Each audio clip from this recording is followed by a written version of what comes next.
Olá, bom dia pessoal, tudo bom? Estamos nós aqui novamente para mais uma aula da Escola Bíblica Dominical da Primeira Igreja Batista, Ponte Paraguai, em São Gonçalo, Rio de Janeiro. Nós somos a classe de doutrinamento. Hoje nós vamos falar na lição 4, tá? Mas antes disso vamos aos nossos motivos de oração. Bom, os irmãos têm os seus motivos de oração, as orações que os irmãos fazem aí todos os dias, os seus pedidos. E eu sempre trago aqui alguns pedidos para engrossar a lista dos irmãos. Então vamos lá. Vamos orar pelo nosso país. Nosso país, nossa pátria, o Brasil, está passando, né, por situações bem graves e que precisa da bênção do Senhor Jesus sobre a nação. Então, fiquemos ligados, orando pelo Brasil. Oremos também pelos nossos governantes. Que o Senhor oriente os nossos governantes para que eles possam trabalhar em prol da população, da necessidade da população. Vamos orar pelos países do mundo que estão sendo assolados por essa contaminação do Covid-19, né, o coronavírus, e oremos também pelas pessoas contaminadas. Existem milhares e milhares de pessoas contaminadas em todo o mundo, no Brasil também. A gente fique ligado, orando, pedindo a Deus que tenha misericórdia sobre essas vidas, sobre as nossas vidas também, ok?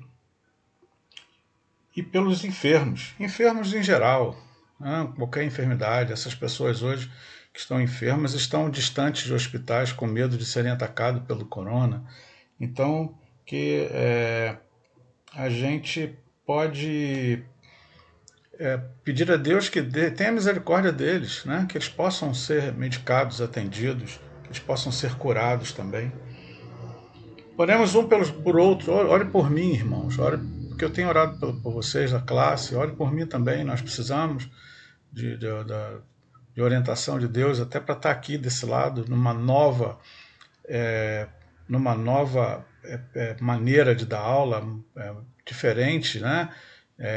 Tudo muito novo. Nós estávamos comentando isso hoje na reunião dos professores da EBD via internet.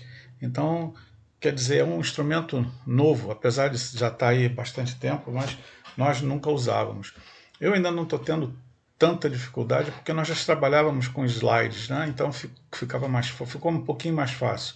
Agora, narrar olhando para uma tela que é mais difícil. E finalmente peço que os irmãos orem também pela Igreja do Senhor Jesus. A Igreja do Senhor Jesus está passando por um momento também de refino. Então, oremos, fiquemos atentos. Nós vamos hoje, nesse momento, para a nossa palavra de conforto. Por isso, o Senhor esperará para ter misericórdia de vós, e por isso será exalçado para se compadecer de vós, porque o Senhor é um Deus de equidade. Bem-aventurado todos que nele esperam. Irmãos, isso está lá em Isaías 30, 18. Né?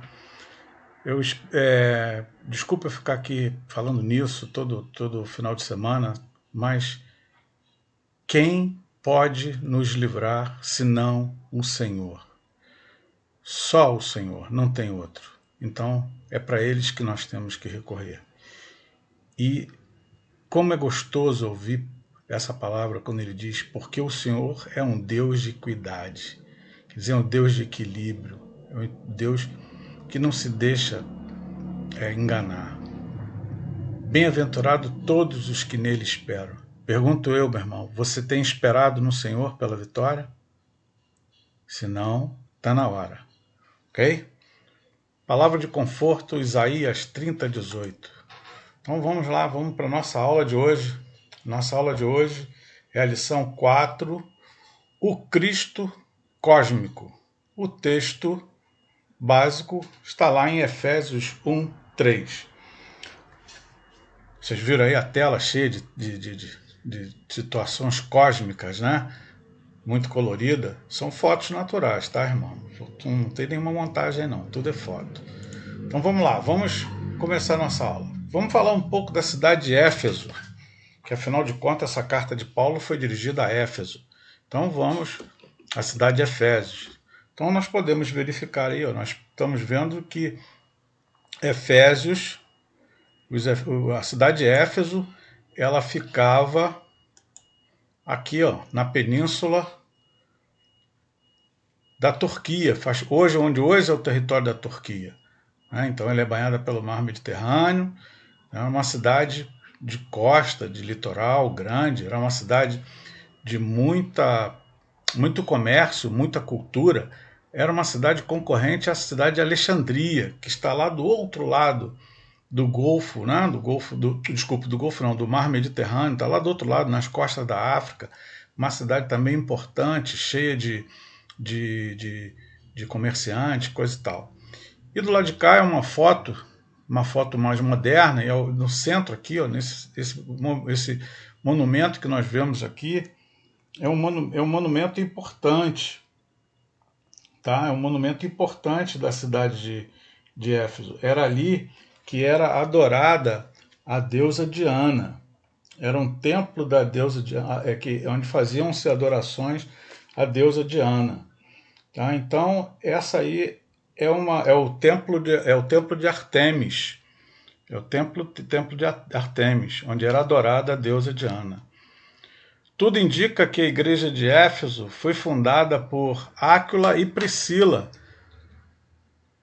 depois de uma passagem de Paulo, né? Quando Paulo passou na sua segunda viagem missionária à Ásia Menor, Paulo evangelizou Áquila e Priscila e eles fundaram a primeira igreja em Éfeso.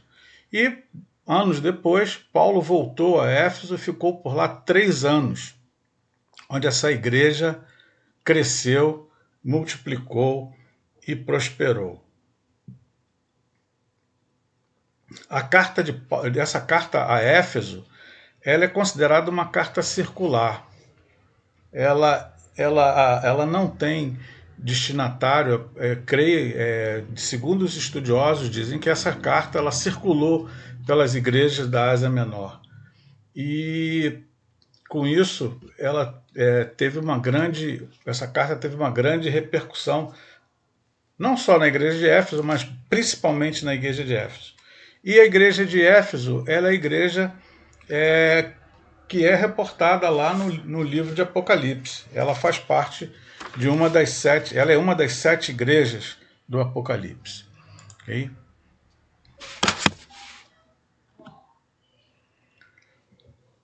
Carta aos Efésios. Bom, o que nós vamos falar? Na abertura desta carta, Paulo incluiu uma bênção, quando ele fala louvado seja Deus, isso na Nova Versão Internacional, ou Deus seja louvado, que é uma oração em outras versões de cartas aí. Cartas antigas, naquela época, elas geralmente incluíam orações e ações de graças, embora a elaboração de Paulo por esse tipo de carta seja um pouco incomum. Tá? Paulo era sempre mais objetivo, mas nessa carta ele escreveu um pouco diferente. Muitas orações judaicas eram colocadas, né? Começavam com louvado seja Deus. Era uma forma tradicional dos judeus escreverem as suas cartas. Eles sempre exaltavam o nome de Deus.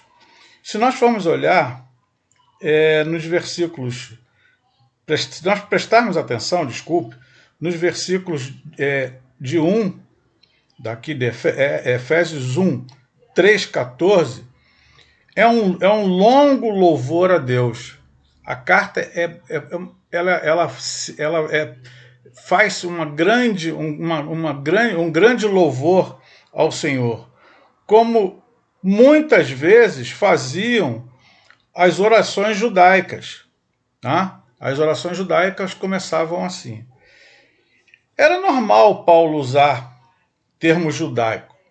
porque nós temos que ver que ele mesmo tem a sua origem judaica. Paulo era judeu, e judeu ortodoxo. Então, seria, vamos assim dizer, um pouco difícil para ele mudar a sua maneira de escrever da noite para o dia. Eram termos diferentes usados para Israel no Antigo Testamento. Então, você vai olhar, vai ver que vocês têm termos aí nessa carta de Efésios que são usadas lá no Velho Testamento. Mas isso não desabona a carta de Paulo. Pelo contrário, só mostra a riqueza, tá, cultural de Paulo, da sua tradição. Ele tá ainda, traz com ele a tradição judaica. E também não podia ser diferente, porque ele estava escrevendo para uma igreja que era uma igreja que ele tinha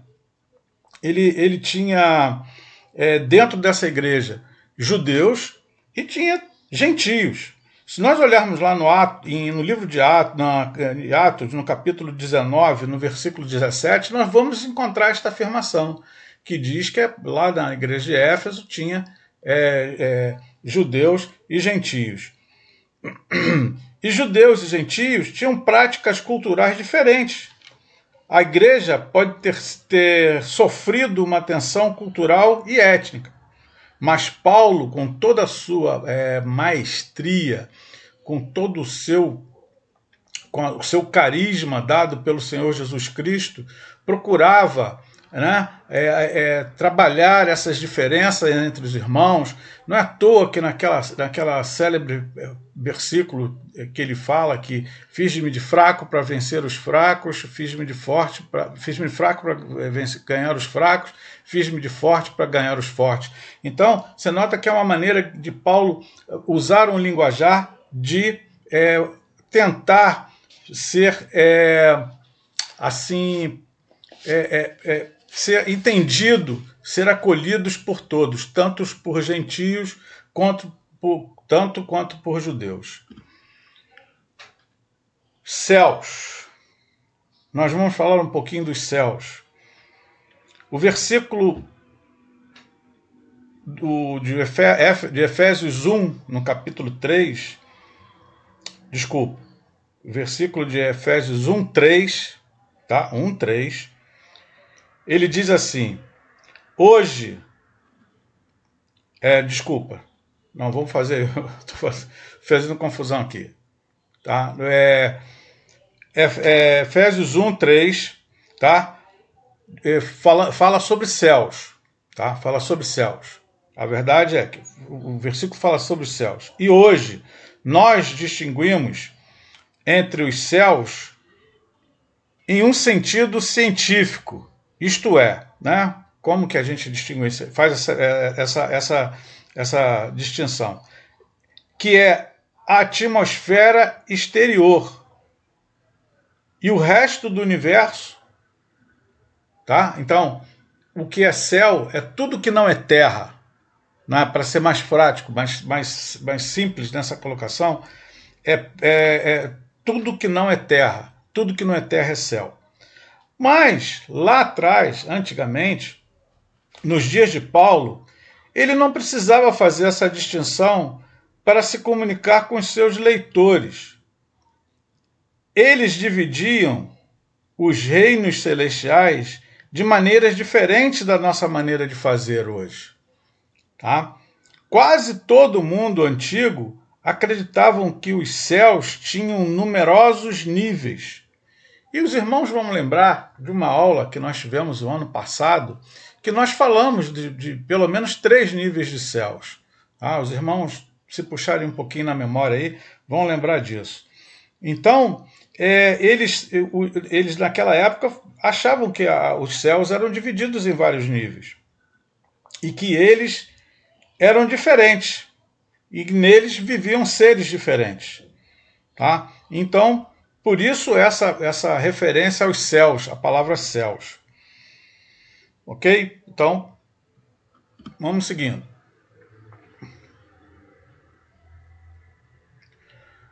Cristo, a verdadeira fonte de bênçãos. Se nós formos pegar o versículo 3 de Efésios, no capítulo 1, ele começa dizendo assim: bendito, ó Deus e Pai. A palavra bendito tem um sentido exclusivo, tá? Porque restringe-se a Deus. O bendito que ele fala nesse versículo, o bendito é Deus. Só ele é digno de ser bendito. Mas, pela graça dada por Deus, os homens se tornaram benditos quando recebem as bênçãos da parte de Deus, o bendito. Então, nós recebemos também esse título de bendito por herança, dada por Deus, por nós servirmos a um Deus Altíssimo. O uso dessa expressão pelo apóstolo no início da carta, sugere como uma canção oferecida a Deus pela sua grande bênção, por suas grandes bênçãos. É uma forma de louvor. Paulo estava cheio da graça divina ao escrever esta carta. Paulo estava muito inspirado, Paulo estava preso. Paulo, segundo os pesquisadores, Paulo estava preso, talvez a segunda prisão dele em Roma. Estava preso. Uns acreditavam que eles estavam dentro da guarda pretoriana e outros dizem que ele estava numa casa que ele mesmo alugou. Tá? Por 3 vezes, nos versículos 6, 12 e 14 do mesmo capítulo, o apóstolo ensina que a finalidade de todas as coisas que Deus realiza é para louvor da sua glória. Então, Deus nos ensina a amá-lo. O qual nos abençoou. Ou como está noutra tradução. Existe uma outra tradução que diz o qual tem abençoado. Ora, a primeira versão, nos abençoou, situa no tempo passado. É uma ação passada, completa, acabada. Né? Ele diz lá, nos abençoou. Agora, a segunda, ele fala, nos tem abençoado. Indica uma ação repetida, que continua do passado até o presente. E isso nos alcança. Tendo uma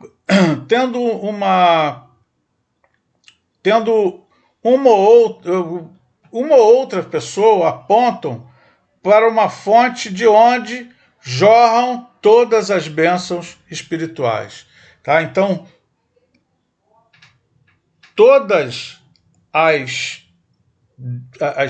palavras que Paulo coloca, ele aponta para um lado, só para um lado.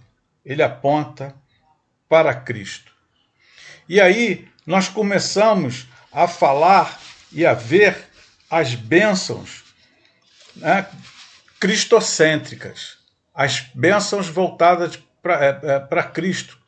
O Cristo que o Paulo prega é o Cristo cósmico, não é o Cristo mais presente. Diferente diante da crucificação de Cristo, quando era pregado um Cristo vivo, um Cristo presente. Era um evangelho do Cristo vivo, que fazia milagres, que expulsava demônio. Tá? Então, agora a missão de Paulo era pregar um Cristo cósmico, um Cristo que não se podia mais ver. O versículo fala, com todas as bênçãos espirituais em Cristo. Ou seja, não tem outra fonte. As bênçãos são dadas por Cristo. Elas vêm de Cristo. E não existe outra fonte. A expressão nos revela que, como eu havia dito, que de tudo vem de Cristo.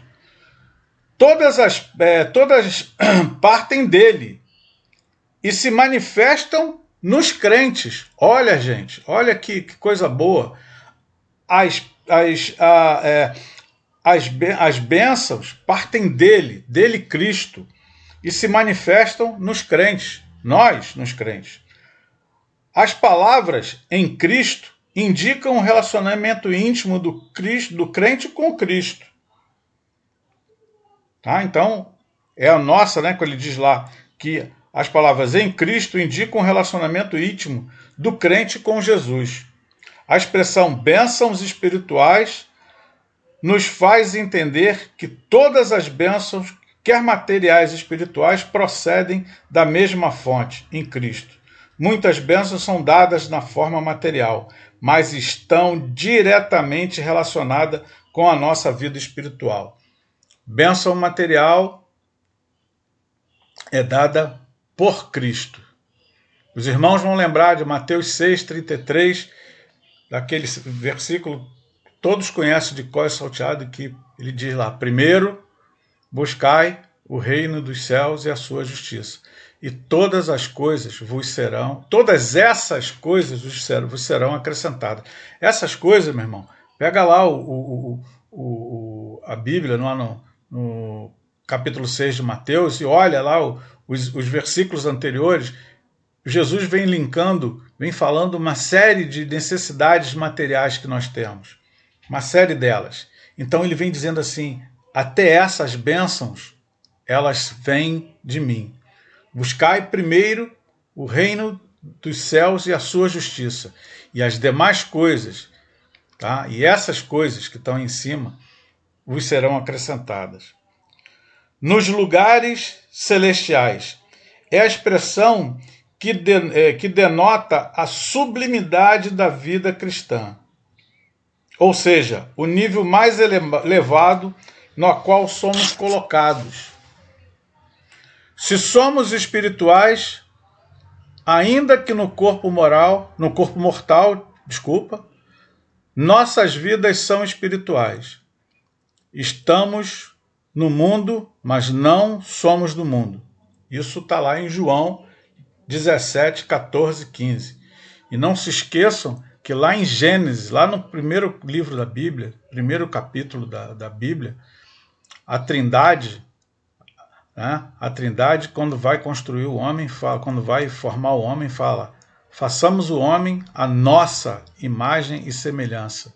Se Deus é Espírito, se o Espírito Santo de Deus é Espírito, se Jesus Cristo hoje é Espírito, nós fomos formados em Espírito. A nossa essência é Espírito. E por isso que o Deus se preocupa com o nosso Espírito, não se preocupa com a nossa carne. Porque a nossa carne veio do pó. Foi feito com o pior material que existe da terra. É o pó. É o mais insignificante. É o pó que ele manda bater das sandálias quando não for bem recebido, o cristão não for recebido. Então é o pó que é jogado fora. E nós fomos feitos do pó. Então essa carne que você tem, que eu tenho, ela vai voltar para o pó. Todos nós sabemos disso. Então, tamanha a insignificância dela. Paulo chama a atenção para o fato de que, assim como Cristo está assentado à destra do Pai nos lugares celestiais, também nós, em Cristo, já estamos como que levantados deste mundo. É uma posição em Cristo, é um estado em Cristo. Portanto, nossa vida neste mundo tem que ser cristocêntrica. Ou seja, em Cristo, com Cristo, por Cristo. Meus irmãos, estamos chegando ao final de mais uma aula. Muito obrigado. Deus te abençoe. Deus esteja contigo. Tudo o que está acontecendo vai passar. Em breve estaremos juntos. Ok? Fiquem na paz.